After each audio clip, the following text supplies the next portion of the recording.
నా పేరు కౌర్ అశోక్ కుమార్. మాది రాయపాడు గ్రామం, నషాపేట మండలం.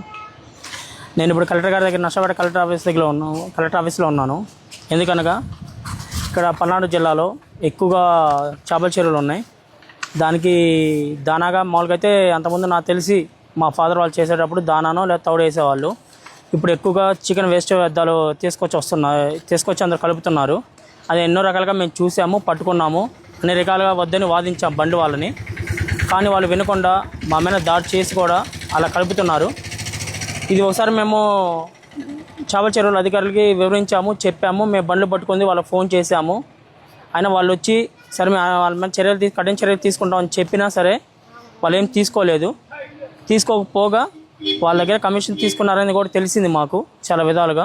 అలాగా మేము మా ఊరు చుట్టుపక్కల ఉన్న చెరువులు ఆ వాసనకి తట్టుకోలేక కుక్కలు ఎక్కువ అయ్యి చాలా విధాలుగా చిన్నపిల్లలు కూడా ఇబ్బంది పెడుతూ అవన్నీ మేము తట్టుకోలేక మళ్ళీ చేపల చెరువు అధికారులకి సంప్రదించాము.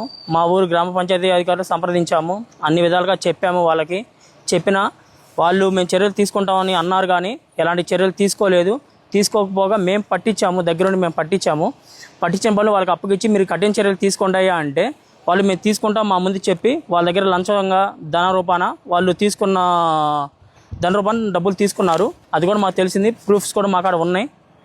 ఇలా చాలా రకాలుగా అది ఒక నషాపేట వ్యర్థాలు కాదు, హైదరాబాద్ నుంచి మొదలుకొని హైదరాబాదు, గురుజాల, మాచర్ల, ఇటు వచ్చేసరికి అమరావతి నుంచి ఇటు చీరాల, తర్వాత ఒంగోలు, ఇవన్నీ తీసుకొచ్చి నషాపేట ఉన్న చుట్టుపక్కల నషాపేట, వినకొండ, సత్తెనపల్లి, మన పేరేచెర్ల, పెదకూరపాడు, ఈ ఉన్న సరౌండింగ్లో ఉన్న చెరువులన్నింటిలో కలుపుతున్నారు. అవి కలిపింది కాకుండా ఆ వాసనకు కానీ వాటన్నిటికీ తట్టుకోలేకపోతున్నాము. ఇవన్నీ మేము భరించి అన్నీ చెప్పి ఆ చేపల చెరువు అధికారులకి మొరబెట్టుకున్నా వాళ్ళు మా మాట వినపోగా చివరిగా మా ఆశగా కలెక్టర్ గారికి వినతి పత్రం వేయడానికి వచ్చాము. మేడం గారికి అన్ని రకాలుగా మేము చెప్పాము. ఫొటోస్ కూడా తీసి చెప్పాము, ఫొటోస్ పెట్టాము. డబ్బులు తీసుకున్న వాళ్ళు పేమెంట్ తీసుకున్న విధంగా కూడా మా దగ్గర ఫోన్పే ఉన్నాయి, అవి కూడా చెప్పాము. మేము బండి పట్టుకున్నప్పుడు అధికారికి దాదాపు 20 టైమ్స్ కాల్ చేసినా రెస్పాన్స్ లేదు. అవి కూడా కాల్ డేటా తీసి కలెక్టర్ గారికి సబ్మిట్ చేయడం జరిగింది. మాకు ఒకటే బాధ, వాళ్ళు చేయాల్సిన పని మేము చేసాము.